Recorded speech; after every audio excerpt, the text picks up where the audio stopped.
Si tous les Français de seconde catégorie à laquelle j'appartiens se mettaient en grève, vous voyez, après-demain. Quand j'entends là, ces fans là, dans les trucs, ils commencent les meetings par on est chez nous. Bon, d'abord, moi je pense qu'eux aussi ils sont chez eux, mais s'ils se mettaient tous en grève, vous verriez un peu comment on aurait du mal à circuler en taxi, à ramasser nos poubelles. Il n'y aurait plus de Lino Ventura, il n'y aurait plus de Michel Platini, il n'y aurait plus de Zidane, il n'y aurait plus de Soufflé. Mais vous êtes comme Tapi, vous êtes un ringard Dupond-Moretti. On se croirait dans les années 80 Dupond-Moretti. C'est des arguments bidons des années 80. Mais arrêtez avec vos arguments des années 80, c'est terminé. C'est terrifiant.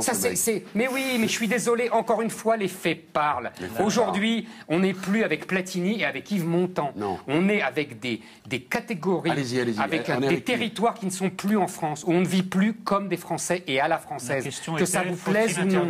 C'est ça le vrai sujet. Et c'est pour ça qu'il y a autant de jeunes qui votent pour Marine Le Pen. Alors, on va pas refaire le débat sur la cité, parce que Zemmour nous a raconté qu'il avait vécu 1000 ans dans la cité. Venez avec moi, je vais vous montrer un certain nombre de choses. Je vais vous expliquer. Oui. Non, mais c'est insupportable. Mais non, mais c'est vous qui êtes insupportable. C'est vous qui êtes insupportable. C'est des arguments tellement bidons que c'est insupportable. Pourquoi c'est bidon? C'est des bidons. Parce que c'est des bidons? Oui, c'est de la bien-pensance d'il y a 30 ans. Mais non, c'est de la réalité. Non, c'est pas la réalité. Non. Parce que ça n'a plus rien à voir avec ce que c'est devenu aujourd'hui. Éric Zemmour, vous croyez-vous que vos idées sont l'actualité? Oui. Et je crois absolument le contraire. C'est sûr. Moi, je dirige une ville dans laquelle il y a, je sais pas, 32 nationalités. Heureusement que tout le monde est là. Écoutez, c'est de la démagogie. C'est pas de la démagogie. C'est de la démagogie. Parce que vous savez très bien que ça ne fonctionne pas.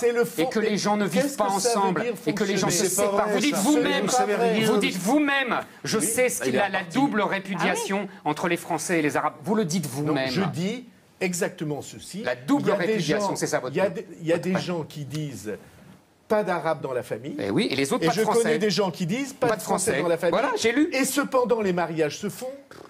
Et 3 semaines après, ou 1 mois après, la maman qui voulait absolument pas voir son gendre appelle sa fille et dit « Écoute, tu peux passer à la maison. » Et dans 3 ans, ils auront des enfants, ou dans 2 ans, ils auront des enfants.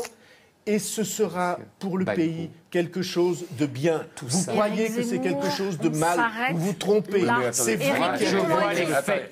Ni le bien ni le mal. Je vois les faits. Les faits, c'est que les gens ne vivent pas ensemble et ils se détestent de plus en plus et ils se séparent. C'est vous qui croyez que mais pas du tout. Moi, je vois les réalités. Mais Monsieur Zemmour, vous voyez rien du tout comme réalité.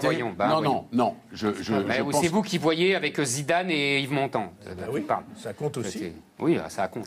C'est mieux qu'une condamnation correctionnelle. Quel rapport? Je vous le dis quand même. Quel rapport? Je vous le dis quand même.